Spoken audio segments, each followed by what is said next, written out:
2017 సంవత్సరం శ్రావణ మాసంలో దీన్ని స్థాపించుకోవడం జరిగింది. అయితే ముఖ్యంగా ఈ కొరడి గణపతి బాలురు ఒక ముగ్గురు బాలురు ఆట ఆడుకుంటున్నప్పుడు వారు బంతి ఆట ఆడుతున్నారు. ఆ బంతి ఆట ఆడుతున్నప్పుడు ఆ బంతి ఈ స్వామి చెంతలో పడ్డది.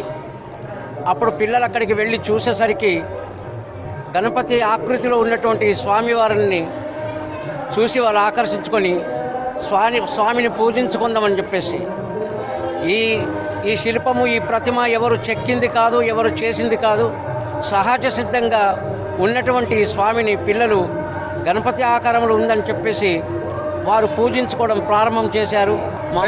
నిమజ్జనం ఎట్లా చేస్తారు? మామూలు టైంలో విగ్రహం ఇక్కడనే స్వామివారిది ఇక్కడనే ఉంటుందా? ఎట్లా ఉంటుంది మామూలు టైం? అయితే ఈ విగ్రహం మాత్రం నిమజ్జనం